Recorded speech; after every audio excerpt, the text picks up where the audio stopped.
Kinka CK maxaa ku kalifay videogan inuu ku soo gudbiyo araar amaba dacwo? uma dheeraanayo laba qodob ayaan u kala dhigayaa. Qodobka koowaad way arinkan uusan u lahayn dhamaad.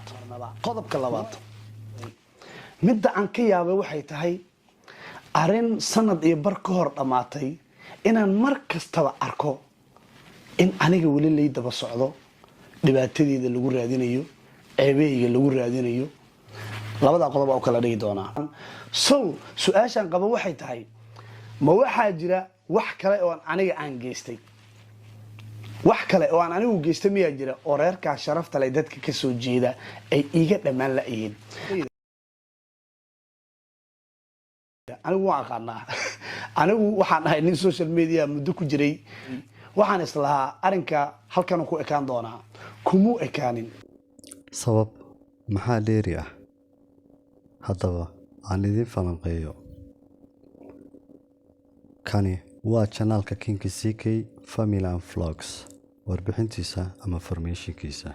Kinka CK wuxuu leeyahay subscribe 1,070,000. run ahaantii muddadan dambe waxaa ku yimid hoos u dhac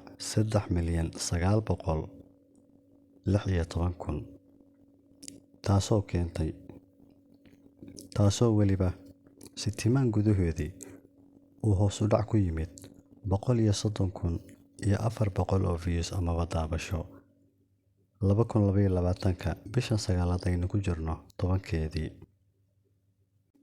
tixraac markaynu ku sameynay dib aanu u fiirinay sitimaan ka hor Kinka CK channelkiisa muxuu ku soo kordhiyey. waxaynu ogaanay in uu soo geliyay video uu kaga hadlayay Rayaan Bajaaj. soo gelinta videogan iyo hoos u dhac waxa u dhaxaysay muddo sitimaan ah. waxa uu soo geliyay taariikhdu markay ahayd 2022 bisha aynu ku jirno 9aad 3deedii. hoos u dhac ku yimid channelkan ayaa wuxuu sababay muddo sitimaan gudaheeda ah in uu dhumiyo lacag dhan $532. haddaba ma halkaa ayuu ku egtahay mise? waxaan islahaa arinka halkan ku ekaan doonaa, kumu ekaanin. waxaynu dib u sii fiirinay sitimaanka xigay ee 14 bisha aynu ku jirno 9aad 2022 waxa uu dhumiyey 4,195,066 views amaba daabasho.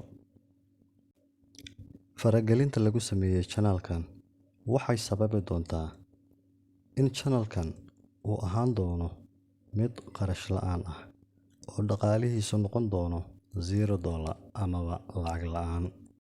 haddaba Kinka CK isagoo dad dhaleecaynaya ayaa wuxuu yiri sida tan: aniga oo dad iyaga ka mid ah aan ishaysanin, anigoo siyaasad ka hadlaynin, anigoo wasiir ahayn, anigoo xildhibaan ahayn, oo wiilkii maskiinka ah youtuberka ah ayaan waxaan arkayay in uusan arinka dhamaad lahayn, nacaybka ka dhanka ah aniga dhankayga iyo daba socodka iyo daba socdaan.